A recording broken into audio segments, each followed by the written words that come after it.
스펙, 제로, 정보, 제로, 그야말로 취업 준비, 제로인 취준생을 위한 취업 정보쇼 취업을 부탁해. 자, 오늘도 취업의 물량에 힘차게 달려볼까요? 네, 먼저 저희와 함께 달려주실 분들 소개할게요. 취업 저격수 양상국형, 취업 컨설턴트 홍기찬 쌤, 빅데이터 전문가 전민기 쌤, 캠퍼스 특파원 윤영훈 학생 나왔습니다. 안녕하세요. 반갑습니다. 반갑습니다. 여러분, 무더운 여름이 왔습니다. 요즘 여름 어떻게 정말 보내고 더워요. 계신가요? 그냥 에어컨 빵빵하게 틀고 실내에 있는 게 최고 아닌가요? 아, 그렇군요. 우리 또 윤영훈 학생님은 여름을 어떻게 준비하고 계신지. 저는 요즘 수영을 좀 많이 자주 가는 것 같아요. 수영. 물에 들어가면 되게 시원하다 보니까 아침마다 수영하고 계세요? 아침마다 매일은 아닌데 이제 주 3번에서 4번 정도 가고 있어요. 네. 우리 민기 쌤도 여름 어떻게 보내시나요? 저는 뭐 새 에어컨을 사놓고서 구경만 하고 있습니다. 그거 왜 이렇게 못 틀겠지? 왜요? 왜요? 전기세 많이 들고. 우리 꾹, 예. 그렇군요. 우리 꾹이 형님도 여름 어떻게 보시나요? 그러면 사면 안 돼요, 그런 거는. 바로 사, 그러려면. 선풍기를 2대 더 사지. 잘 안 틀어지네. 저는 일단 이제 또 레저 스포츠를, 또 여름에만 즐길 수 있는 레저 스포츠를 즐기고 있습니다. 자료화면 부탁드릴게요. 이렇게 플라이보드 날아다니는 거. 제 걸로 이렇게.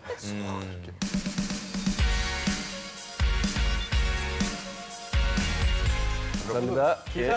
기사 보니까 양상국 씨 그거 플라이보드 하는 거 나왔던데. 어, 진짜요? 그 선수로 하고 있죠. 근데 그 내용 보니까 방송은 쉬고 있다고 하던데 직업 방송 이거 하고 있잖아요. 거의 정정해야겠네. 쉬는 줄 알더라고요. 거의 쉬는 줄 알더라고요. 네. 우리 홍 쌤께도 여쭤보죠. 네. 여름 어떻게 해야 되나요? 저는 뭐 사실 여름도 여름이지만 취준생들이 요즘 되게 힘들어해요. 더위도 좀 빨리 찾아오고 네. 그리고 이제 놀러 가는 이제 학생들 후배들이 있는데 여름방학 시작과 함께 또 구직 활동하는 친구들이 있으니까 저희 방송 보면서 좀 힐링 좀 하셨으면 좋겠습니다. 네, 좋습니다. 자, 취업을 부탁해 시작을 해보겠습니다. 취준생이 알아야 할 시사상식 퀴즈부터 풀어봐야겠죠? 보미 씨 방법을 알려주시죠. 네. 먼저 그날의 문제 출제자가 선정이 되면 퀴즈를 내주시면 되겠고요. 나머지 출연자는 맞춰주시면 되겠습니다. 단 캠퍼스 특파원과 상국의 형에게 우선권이 있다는 점만 기억해 주시면 되겠습니다. 자, 그러면 오늘의 출제자는 누군가요? 누굴까요? 두두두두두두두두. 야, 네, 전 전민기 쌤이네요. 쌤. 네, 제가 한번 내보겠습니다. 네. 자, 첫 번째 문제입니다. 최근 우리나라가 전 세계 주요국 가운데 인터넷과 스마트폰 사용 비율이 최고 수준이라는 조사 결과가 나왔습니다. 조사 항목 중 주기적으로 인터넷을 쓰거나 스마트폰을 소유한 성인 비율을 말하는 것을 무엇이라고 할까요? 1번 인터넷 침투율, 2번 스마트폰 보유율, 3번 인터넷 보급률, 4번 스마트폰 사용률입니다. 자, 그러면 자, 우리 캠퍼스 특파원 네. 현웅 학생부터 한번 자, 해볼까요? 생각에는 자신 있는 사람은 천천히 하죠. 좀 자신 있어요? 난 자신 있어요. 아, 그러면은 홍쌤 빼고서 제가 한 명씩 한번 들어볼게요. 뭐라고 하는지. 네. 현웅 자, 학생. 저요? 저는 1번 같습니다. 네, 우리. 네, 저는 스며든다고 했기 때문에 네. 스며든다는 힌트를 생각을 해봤을 땐 저도 1번 인터넷 네, 침투 같은. 저도 침투율. 상국 씨. 그럼 내가 재밌게 4번 할게. 자, 상국 씨만 땡! 네, 1번 인터넷 침투율이 맞습니다. 네. 지난 6월 미국 시장조사기관 퓨 리서치가 37개국 44,448명을 대상으로 조사한 결과를 토대로 펴낸 보고서를 보면요. 한국은 인터넷 침투율과 스마트폰 보유율, 소셜미디어 사용률 같은 모든 항목에서 세계 1위로 나타났습니다. 조사 대상 국가에서 가장 밀접하게 연결된 사회로 나타났다고 하네요. 예. 네. 좋아해야 될 건가요? 1등? 글쎄요, 뭐 4차 산업혁명 시대에 이게 뭐 굳이 나쁘다라고 말할 건 없는데 뭐 너무나 어린 아이들마저도 스마트폰 들고서 하는 모습은 조금 우려가 됩니다만 어쨌든 첨단 세상으로 가는 이 시대에 우리나라가 좀 가장 선도하고 있지 않나 생각이 드네요. 네, 좋습니다. 자, 홍쌤한테 질문을 하나 좀 드릴게요. 연결된 사회에 대해서 무조건 좋다고만 할 수 없을 것 같은데 특히 퇴근 후 카톡 금지나 워라밸 같은 부분을 좀 중요시하는 요즘 20대들, 특히 취준생들은 이 부분을 어떻게 좀 정리하고 있으면 좋을까요? 실제로 이제 직장생활 하시는 분들은 이제 메신저 때문에 계속 이제 연락을 받게 되고 또 그런 분들 때문에 일과 가정을 좀 분리시켜야 된다. 그리고 또 그러다 보니까 이제 워라밸이라는 것들이 더 사회적으로 요즘 이슈가 되고 있는 것 같아요. 근무 시간 뭐 관련된 이슈들도 있고요. 그래서 구직의 관점에서는 또 여러분들 면접장 가서 그러니까 이런 식으로 대화가 흘러가지 않았으면 좋겠어요. 그러면 또 이제 본인들 입장에서는 압박을 받게 되고 너는 그런 상황에 처하면 항상 이 질문을 받게 되니까 부득불 뭐 이런 얘기를 자소서나 면접장에 노출시키는 건 좋지 않을 것 같고요. 그다음에 뭐 실제로 이제 사회생활 할 때는 이제 요즘은 이제 기업들이 점점점 분리되는 추세이고 회식도 뭐 2차, 3차까지 가는 회식들이 점점 줄어들고 있거든요. 그래서 너무 또 이렇게 좀 편협적인 사고에 좀 가로잡히지 마시고 그냥 여러분들은 적극적으로 도전하셔야겠죠. 네. 자, 우리 취업 준비 퀴즈를 풀어봤습니다. 이제 본격적으로 오늘의 기업에 대해서 만나보도록 할 텐데요. 화면으로 만나보시죠.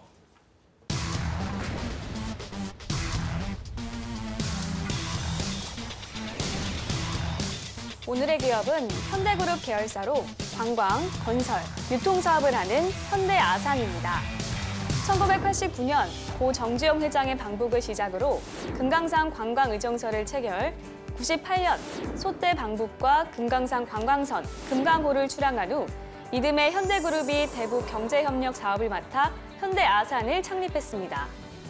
2003년 금강산 육로 관광 개시, 개성공단 건설과 개성관광 등 남북 경제협력을 통해 통일의 초석을 다진다는 신념으로 일해왔지만 뜻하지 않은 정세로 모든 사업이 중단돼 절체절명의 위기를 맞았습니다. 이후 국내 관광과 건설, 면세와 유통, 해외 ODA 사업 등을 중심으로 위기를 극복하고 있고요. 이산가족 상봉 지원과 대북 인도 지원, 남북 연결도로와 철도 건설 등의 대북 사업을 계속하면서 남북 경제협력 사업을 주도적으로 추진하고 있습니다. 네, 현대아산은 대북 사업의 선두 기업이죠. 네. 우리 윤영흥 학생님도 당연히 알고 계시죠, 현대아산. 저는 그 아산이라는 이름에 대해서는 좀 알고 있었거든요. 그 정주영 회장님의 이제 호가 아산이다 네. 보니까 그래서 그거에 대해서는 알았는데 이제 정확히 어떤 일을 하는지에 대해서는 잘 몰랐던 것 같아요. 네, 우리 꾸경님. 근데 저도 이거 뭐 소대 보내고 금강산 광고 뭐 이런 것까지는 알았는데 근데 요즘에 현대아산이 사실 뭐 이게 어떤 회사인지를 뭐 건설사인지 뭐 관광사인지 정확하게는 모르겠어요. 네. 예, 들어는 봤어요. 예. 네. 네. 자, 그러면 오늘 자세히 알아보도록 하겠고요. 먼저 현대아산에 대한 빅데이터부터 한번 알아볼게요. 이렇게 이제 상국 씨한테 물어봤을 때 잘 모르면 언급량이 확 줄어듭니다. 예, 그래서 5천여 건밖에 1년 동안 언급이 안 됐고요. 역시나 뭐 현대 아산에 대해서는 대북 사업 쪽으로 많이 알고 계시, 다른 쪽으로는 정보가 없다 보니까 예. 모든 것이 관련 연관어입니다. 뭐 예를 들어서 금강산이라든지 정몽원 전 회장, 그다음에 북한이라든지 개성공단, 대북 사업, 남북 정상회담 같은 그런 것들이거든요. 최근에 남북 정상회담과 북미 회담을 통해서 지금 대북 사업에 대한 청신호가 켜졌기 때문에 다시 한번 현대 아산이라는 이름을 뭐 미디어라든지 신문에서 많이 앞으로는 보실 수 있을 겁니다. 네. 네, 좋습니다. 자, 현대아산 우리 아직 더 알아봐야 되는데요. 현대아산의 채용 어떻게 하고 있을까요, 홍쌤? 최근에 그 경영관리팀에서의 채용이 있었고요. 3년 이상 경력으로 채용이 있었습니다. 그래서 회계, 그다음에 세무, 채권관리 쪽으로 채용이 있었는데 통상적인 경력 채용인데 좀 재밌는 건 모든 대기업 채용에 있어서 이제 해외 근무에 대해서 이제 가능하냐 이 의무를 좀 확인하는데요. 현대아산 같은 경우에는 또 여기 해외 근무에 북한도 좀 포함되어져 있는 걸 보면 사업의 특수성을 좀 확인할 수 있는 것 같아요. 네. 그리고 이제 작년도 채용이 좀 활성화되어 있는 상황은 아닌데 17년 상반기 때 이제 신입 직원 채용이 있었습니다. 그 채용 내용을 보면 우선 건축하고 토목, 그러니까 현대아산이 건설 사업을 진행하고 있거든요. 여기서 시공과 그다음에 현장 지원 업무에서의 채용이 있었고, 그다음에 국제 회의를 주관하는 국제 회의 관련돼서도 이제 문과 학생들이 굉장히 선호도가 높거든요. 이 마이스 산업 관련돼서 채용이 또 있었고요. 그다음에 현대아산이 면세하고 유통 사업도 진행하고 있기 때문에 또 그쪽 분야에서 채용도 같이 흘러갔습니다. 그리고 이번에 남북 그 협력 관계로 이제 모두가 좀 변환되고 또 그러다 보니까 기대감이 좀 증폭되고 있어서 올해 하반기 때는 또 현대아산이 신입사원 채용에 좀 나서지 않을까 그런 긍정적 시그널도 좀 보여주고 있는 것 같습니다. 네. 네. 자, 본격적으로 기업에 대해서 알아보겠습니다. 먼저 떠도는 한간의 소문부터 알아볼까요? 상국이요. 맨날 반성문을 쓴다고? 카더라. 하더라. 예, 뭐 사실 뭐 반성문을 쓰는지 아직 뭐 확인된 바는 없다고 합니다. 하지만 회사와 그 동료들과 그리고 나에 대해서 끊임없이 반성을 하게 만드는 뭔가가 있다고 하는데 이게 뭐죠? 이게 뭐죠? 그러니까 저도 정보를 보니까 사내에 그 임직원들이 모든 기업들이 이제 윤리 경영을 중요시하게 생각을 하잖아요. 그러면 본인 스스로 나의 업무에 대해서 자가 셀프 평가를 하는 거죠. 그 리스트에 나와 있는 질문들을 보니까 좀 재밌어요. 뭐 진심으로 지금 하는 나의 행동이 양심에 부끄럽지 않은가? 그다음에 나의 행동이 공정하고 합리적인가? 그리고 아주 세부적인 질문들도 있는 것 같아요. 나의 행동을 가족 그리고 고객, 동료가 알아도 부끄럽지 않은가? 그리고 나의 행동이 신문이나 방송에 보도가 된다면 어떻게 보일 것인가? 그리고 마지막 항목을 보니까 오늘 밤 나는 편히 잘 수 있을까? 그러니까 우리가 뭐 비즈니스를 하다 보면 또 사업을 하다 보면 당장의 성과라든가 매출, 실적 이런 부분들 때문에 규정을 좀 어긋나게 일을 처리할 때가 있는데 그런 부분들에 대해서 자체적으로 평가할 수 있는 내부 시스템을 좀 운영하고 있는 것 같습니다. 알겠습니다. 자, 그럼 현대아산 직원들 또 연봉은 한 어느 정도입니까? 네, 자플래닛이 2018년 6월에 공개한 자료를 보니까 평균 연봉이 6,608만 원입니다. 사원이 3,432만 원, 대리가 4,510만 원, 그리고 과장 5,933만 원, 차장이 6,850만 원을 받고 있습니다. 네. 자, 그럼 이번엔 기업에 대해 좀 더 깊숙이 알아보도록 하겠습니다. 핫한 키워드로 기업을 저격해보는 시간이죠. 상고기업. 네, 핫한 키워드로서 기업을 저격해 보도록 하겠습니다. 꾸기의 해시태그! 첫 번째 해시태그 보도록 하겠습니다. 짜잔! 짜잔. 샵 내 탓 아닌 남 탓, 샵 딴 주머니입니다. 우리 남북 사업이 정체적 문제와 연결되다 보니까 그 기업의 잘못이 아니라 다른 문제로 사업이 조금 위기를 겪는 경우가 많았다고 합니다. 그래서 어쩔 수 없이 먹고 살 수 있는 다른 사업을 위해서 딴 주머니를 조금 준비하고 있다고 합니다. 네, 현대 아산이 남북 관계에 따라서 정말 여러 차례 위기를 겪어왔는데 지금까지 어떻게 생존하고 있는지가 좀 궁금합니다, 전쌤. 일단 대북 사업 하다 보니까 이게 상징이었는데 워낙 남북 관계라는 게 뭐 따뜻해졌다가 또 차가워지고 이런 것들 위기가 많이 있었잖아요. 근데 사실 전 정권 10년 정도는 이게 거의 꽁꽁 얼어붙어 있었단 말이죠. 그러다 보니까 손실이 막강했고요. 그동안 현대아산이 북한에 투자한 금액이 총 1조 4천억 원 규모나 되는데 이게 지금 금강산 관광사업권 따내는데 한 5천억 원을 북한에다가 보냈고요. 네. 시설에 또 2,200억 원 정도 투자했죠. 사실 그동안은 거의 여기서 돈을 뭐 벌지 못했다라고 보시면 될 것 같고 그러다 보니까 현재 뭐 금강산 관광, 개성관광, 남북 경역 사업 같은 것은 2016년 3월부터 계속 중단돼 있는 상태고요. 그러다 보니까 다른 곳으로 눈을 돌리게 됐는데 뭐 국내 건설이라든지 아까 우리 홍쌤 말씀해 주셨지만 면세 사업, 그다음에 마이스 사업, 국제회의, 관광, 컨벤션, 전시 이런 것들 함께 했고요. ODA 사업이라서 이제 공적 개발 원칙에 있는 다른 자, 다음 해시태그 보겠습니다. 네, 다음 해시태그 보도록 하겠습니다. 짜잔! 샵! 시기상조냐, 만시지탄이냐입니다. 우리 앞서 말했듯이 우리 현대아산은 일반 기업과는 좀 다른 성격을 갖고 있다고 합니다. 본의 아니게 위기도 조금 겪었는데 그래서 작게나마 국민들의 도움을 주기도 했다고 합니다. 근데 아직까지 큰 성과는 없었지만 요즘 남북 관계가 그 해빙기를 맞이하면서 다시 국민들의 관심이 좀 상승되고 있다고 합니다. 그래서 시기상조일지 만시지탄일지는 모르나 어쨌든 지금은 기업이나 투자한 국민이나 기대를 조금 갖고 있다고 합니다. 네, 네. 국민들이 도움을 줬다는 게 이게 무슨 뜻인가요? 그러니까 2003년 8월 4일에 대북 사업 주도였던 정몽원 회장이 갑작스럽게 사망하면서 이제 좀 어려워졌거든요. 그러다 보니까 뭐 일부 일반인들, 시민단체, 정치인들이 현대아산 주식 1인당 10주 갖기 운동을 제안했었습니다. 그래서 현대아산 국민주를 공모했는데 그때 당시 이제 20억 원 미만으로 소액 공모를 실시한 다음에 준비를 거쳐서 대량 공모를 실시하는 2단계로 나눠서 진행이 됐고요.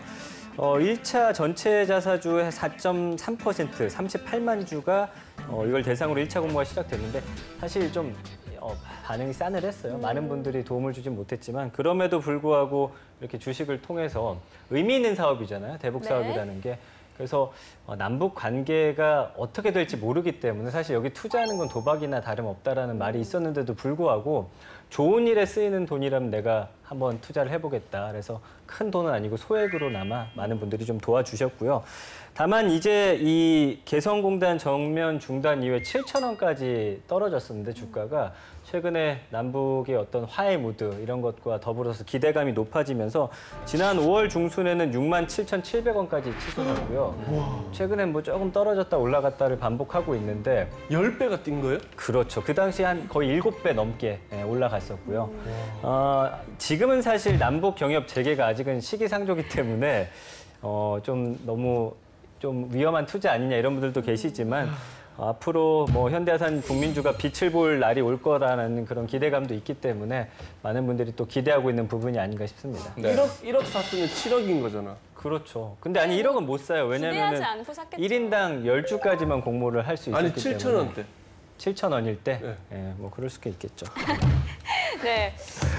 우리 꾸기 형이 굉장히 이렇게 책상을 탕탕 치면서 아쉬워하고 있는데. 남 일이 아닐 것 같은데. 글쎄요, 네. 현우 학생은 국민주에 대해서 들어본 적 있나요? 저는 이제 신문으로만 간간히 접하는데 저는 이제 삼성전자랑 관련된 얘기만 좀 아는데 네. 저희 아버지가 이제 한번 주식을 지금은 아닌데 좋아하실 때 네. 이제 그때 한번 들어봤던 것 같기도 해요. 이제 국민주가 어떻고 뭐 이런 얘기에 대해서. 네. 사실 이 국민주가 기업에 지대한 영향을 줄 만큼은 아닌 것 같은데 현대 아산의 국민주 어떤 변화가 있을까요, 홍쌤? 지금 저 현우 학생 얘기했던 건 아버님은 아마 또 대장주 아마 표현하신 것 같아요. 그래서 우리나라 증시 이끌어 나가는 이제 그런 의미의 표현을 우리가 매스컴에서 대장주 뭐 이렇게 표현하고요. 그 국민주 운동의 효시를 보면 그 2003년 고 정몽원 회장 그 장례식장에 뭐 40대 남성이 장례식장을 들린 다음에 현대 아산은 좋은 일을 한다. 다시 말해 남북 관계를 회복하기 위한 작업을 진행하고 있기 때문에 대한민국 국민의 기업이다라고 해서 식장에 그 장례식장에 10만 원을 이제 놓고 갔다고 해요. 그러니까 그런 좀 움직임. 그러니까 현대 아산이 사업을 잘하게 되면 내가 투자한 현대 아산의 이익도 증가하고 덧대어 남북 관계가 좋아질 거다. 그래서 단일 기업이 이익이라기보다는 남북 관계를 좀 화해 무드로 이끌어 나아가는 사회적인 공헌 활동도 동시에 진행하고 있다. 뭐 이런 움직임 때문에 국민주 운동이 일어났죠. 그런데 또 막상 또 투자하는 사람 입장에서는 이 남북 관계라는 건 변수가 너무나 많기 때문에 또 어느 한순간 또 이 관계가 틀어질 수도 있거든요. 그래서 그 부분이 좀 아쉬운 거죠. 그래서 저는 개인적으로 현대가 이제 고 정주영 회장이 그런 투자를 할 때는 물론 사업적인 목표도 있었겠지만 이런 거시적인 투자를 통해서 남북 관계를 좀 회복하겠다는 그런 의도가 있었는데 당시 그런 움직임이 사실 아쉽게도 이제 실패로 마무리됐고 10년간의 그런 고난의 시기가 있었고 또 요즘 최근 좋은 분위기가 지금 나오고 있기 때문에 현대 아산도 실적이 좋아지고 남북 관계도 같이 화해 무드로 조성되었으면 좋겠습니다. 네. 네. 자, 이번엔 취준생들과 실제 면접 상황을 재현해 보도록 하겠습니다.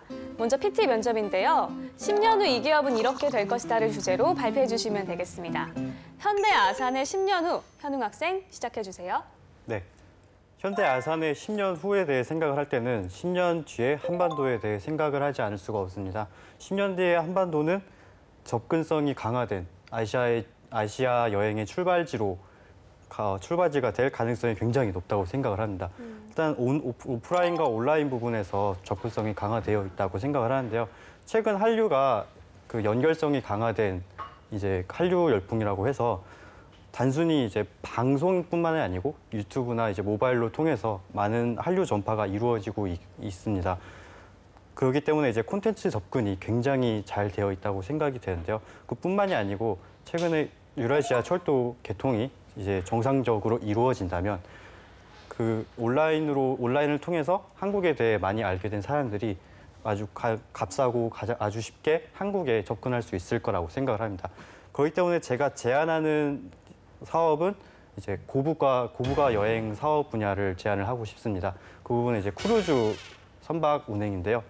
크루즈 여행 같은 경우에는 아직 우리나라에서는 그렇게 곽강받는 사업은 아니지만 외국인들이 자주 가는 여행 상품 중에 하나입니다.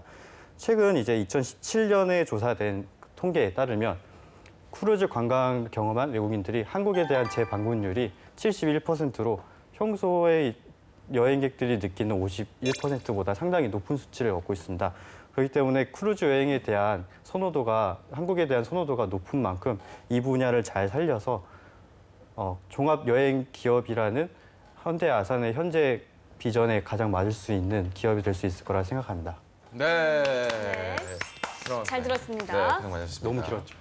좀 길었던 것 같아요. 네. 자, 질문 있으신가요?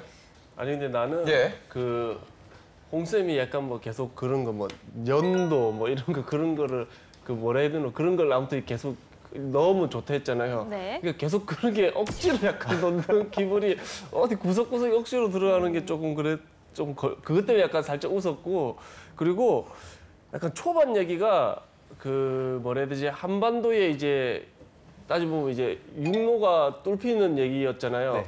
근데 사업은 크루즈를 해라. 이게 조금 앞뒤가 안 맞지 않나. 육로가 뚫혀 있는데 현대아산보고는 크루즈 사업을 해라.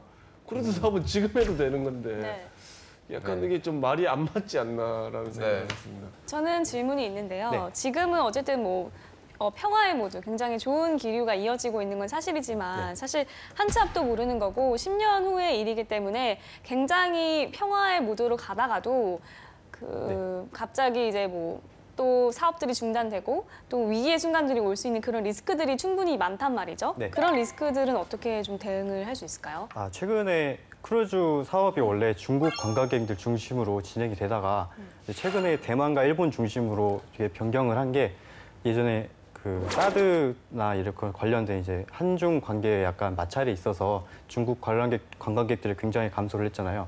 그러다 보니까 다른 나라에 사업을 확장을 하면서 리스크를 줄이는 방향으로 가고 있어요.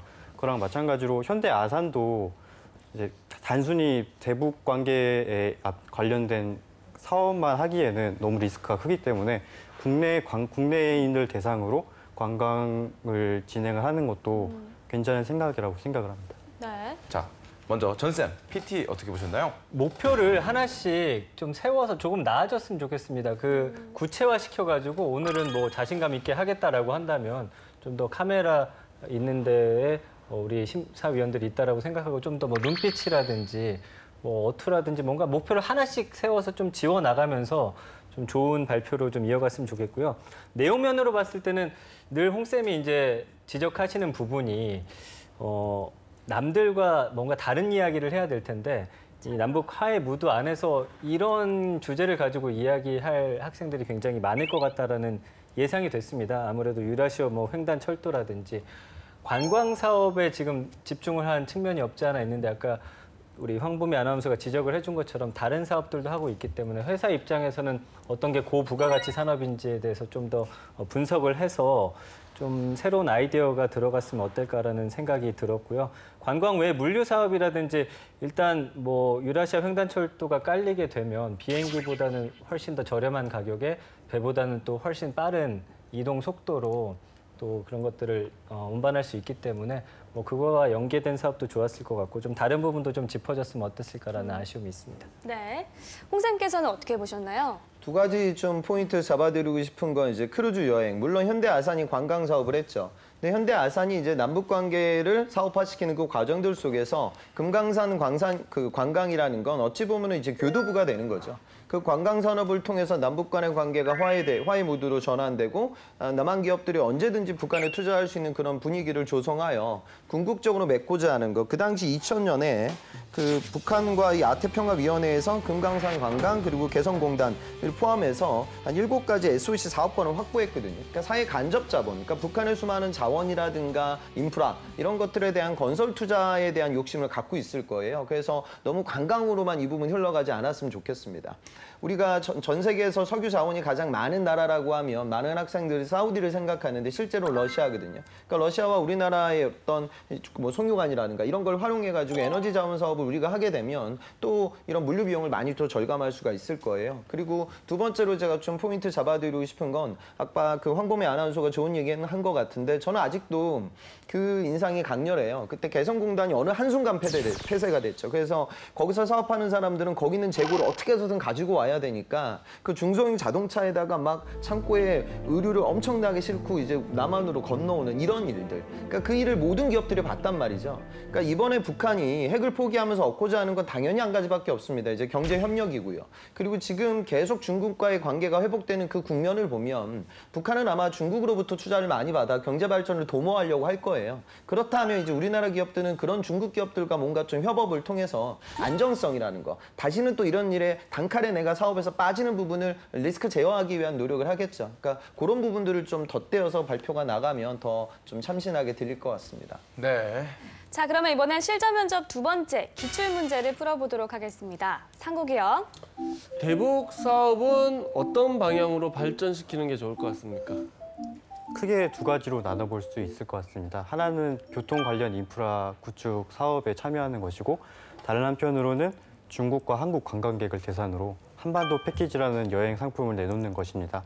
아직까지 현대 아산의 기업이 전체 매출의 80%가량이 건설 사업에서 발생을 하기 때문에 이 부분에 대해서 아직 놓치지 말아야 할 사업이라 생각이 들고요.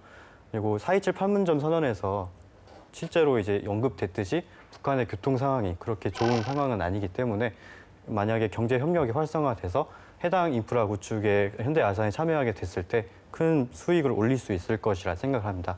그리고 한편으로는 한국, 중국 대상으로 해서 남한과 북한을 연결짓는 여행 패키지를 제안함으로써 만약 한순간에 북한의 갑작스러운 태도 변화로 북한 여행이 불가능하게 되더라도 국내 중심의 여행으로 바로 바꿀 수 있는 그런 패키지 사업을 하는 것이 좋을 것이라 생각합니다. 그 정상회담 할 때 그 얘기가 나왔잖아요. 그러니까 우리는 이제 도로가 좀 좋지 않아서 오실 때 조심하셔야 된다. 뭐 이런 식의 이야기가 이제 매스컴에서는 열린 마인드 이렇게 오픈됐지만 저는 또 그걸 보면서 확실히 이런 산업에 대한 고위층들의 좀 니즈가 있지 않을까. 그러니까 북한의 사회 간접자본이 너무나 낙후되어져 있기 때문에 그런 부분들을 발전시키기 위해서 저는 이런 회담이 흘러간다 개인적으로 그렇게 생각을 하고 있거든요. 그렇게 되면 이제 우리나라 기업들이 이제 투자를 많이 해야 될 텐데 앞서 말씀드렸다시피 투자하고 나서 나중에 이제 리스크가 많아지면 투자하는 사람들은 투자를 꺼리게 될 거예요. 그래서 저는 아마 좀 중국 기업들과 합작업인식으로 뭔가 좀 투자가 흘러가면 또 북한 입장에서 그럼 우리 남한 기업들도 좀 리스크를 상쇄시킬 수가 있고 또 중국의 어떤 투자자들 입장에서는 또 투자 비용을 좀 나눌 수가 있고 이런 좋은 시너지가 나지 않을까 그런 생각도 좀 들기 때문에 앞으로 이 부분은 좀 우리가 다각한 여러 가지 시선으로 좀 지켜봐야 할 것 같습니다. 네. 자, 이렇게 실전 면접까지 마무리하면서 지금까지 현대 아산에 대해서 알아봤는데요. 현웅 학생 어떤 매력을 느꼈나요? 이제 신문에도 되게 자주 나오거든요. 남북의 관계에 관해서 자주 나오다 보니까 저로서도 굉장히 많은 기대를 할 수밖에 없을 것 같아요. 그래서 앞으로 어떤 미래가 펼쳐질지 굉장히 좀 기대가 됩니다. 네. 자, 홍쌤의 꿀팁도 빠질 수 없겠죠? 우리나라 한국 사람들 항상 주변 사람들이 시선에 대해서 굉장히 예민하게 반응하고 그런 시기와 질투 때문에 또 공부를 하기도 하고 취업 준비도 하거든요. 그러니까 여러분들도 아마 그 전체적으로 내 취업의 척도와 내 취업의 성공의 지표가 여러분들의 그런 주변인들 몇 명? 한 맥산 20명? 그 정도에서 판가름 나는 것 같아요. 제가 최근에 만났던 학생은 제가 보건대 아주 좋은 기업에 취업을 했는데 주변 지인들 사이에서 제가 취업이 가장 안 되면 재도전을 생각하고요. 또 경우에 따라서는 취업이 뭐 반대일 때도 있고 그래요. 그래서 여러분들이 너무 그러니까 주변인들 바라보는 것도 중요하지만 친한 친구들만 바라보게 되면 여러분들이 취업의 확률이 더 떨어지니까요. 좀 넓게 보고 경우에 따라서는 좀 한국인들 마인드보다 조금 유럽인들 마인드 혼자 걸어가는 개인주의적인 성향도 좀 필요하니까요. 그렇게 좀 취준하셨으면 좋겠습니다. 네. 감사합니다. 자, 취업을 부탁해 오늘 지금까지 현대 아산에 대해서 얘기 나눠봤고요. 잠시 후 2부에서 또 다른 기업을 만나보도록 하겠습니다. 좀 이따 만나요.